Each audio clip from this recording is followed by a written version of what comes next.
Valle de Guadalupe was originally developed by the Russian colonists. They had a very close society. So I had very little communication through the other people around. And then in the 50s, when the road was opened and paved, it was the first wave, in my opinion. The valley was opened the eyes to others. Most of the Russians leave and emigrate to California, to the United States. Other people come, but it was still rural. It was nothing. On the 70s, it started the development. We had the Fiesta de las Vendimias. It was a very tight community, all Ensenada. Nobody from elsewhere was coming. Maybe one or two gringos that were crazy enough to cross the border, but it was very, very much local, no? There were people that really believed in what we were doing and the region, Hans Bakov, like the pioneers here. I think like the modern enology begun with that generation. 1985, there were only 10 wineries in Mexico. That's it. We're talking about 34 years ago. 10 wineries in the whole country.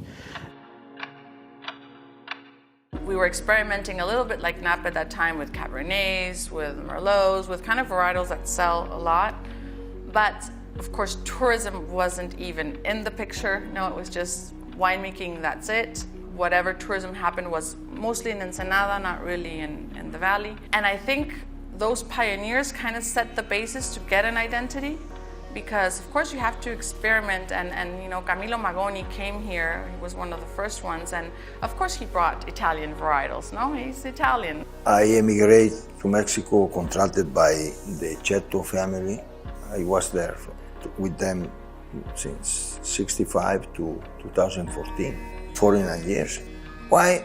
Because every year we had something new to do. I think the routine killed people.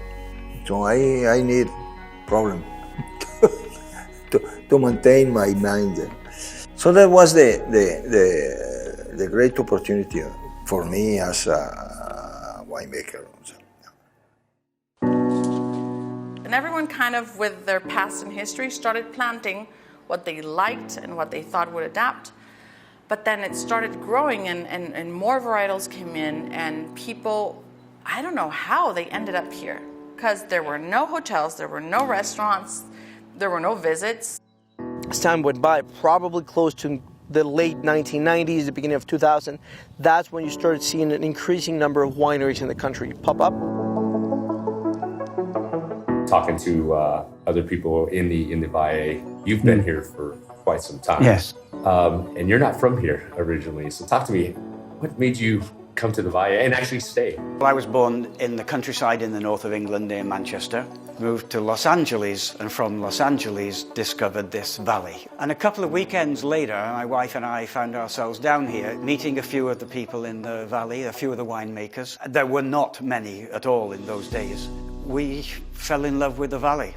A couple of weeks later, we had come back to look for a property. I think it was 2002 when we bought the property in this valley. I was in Bordeaux and I started hearing, oh, Valle de Guadalupe, and I think a lot of it, you know, when you are from some place and you don't see what you have because you think that's normal, and a lot of people started coming into Ensenada, coming into the valley and saying, wow, this is amazing, this is special, you know, you have perfect weather for vines, and the wines are super interesting.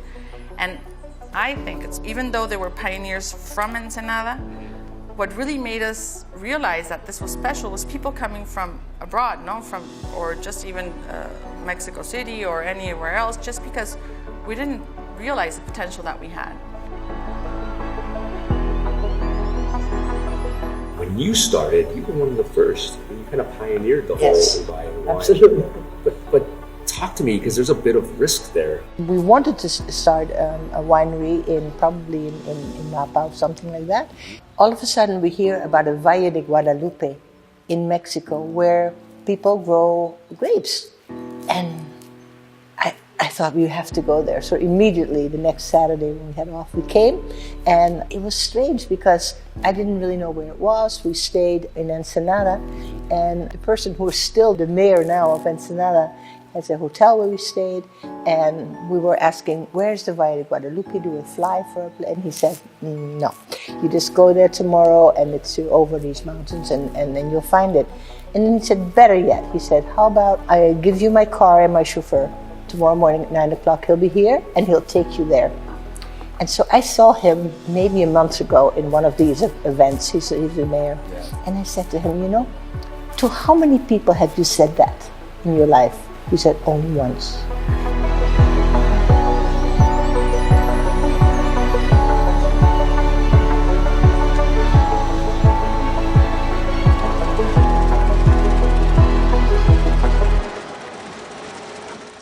So 2002, you talked about a handful of wineries at that time. When did it spark interest to actually start a winery? Most of the people that I was now spending time with worked with or for wine. You know, they're people who are winemakers, grape growers. I realized that Hugo da Costa, the most well-known winemaker in Mexico, even now, certainly at that time, that he offered classes to people who wanted to learn about winemaking. And Hugo taught quite a number of us how to make wine. The valley started growing by experimenting with new varietals, by welcoming people from other countries, and with food, it became a destination. Even though we started out with agriculture, it really became a destination. Today, I think we're in a fine line, where it's really important to keep our land and our agriculture alive. That's why this exists. But of course, what good is that if you don't communicate and if you don't welcome people? You have to open up to the world. So tourism is a big and important part of what we're doing too. But that fine line, it's kind of our job to kind of, maintain it and be sure that we don't lose the sense of what we're having. And so, thanks to people that came from Ensenada and elsewhere, Camilo Magoni, Hugo da Costa, Hans Bakov, the pioneers kind of saw that potential of food, wine, and scenery or paysage, and they worked their ass off and promoted the region and experimented. Middle of was 2005, 2007. It was starting the gastronomy development, the enogastronomy, and that is keep the valley on top of it.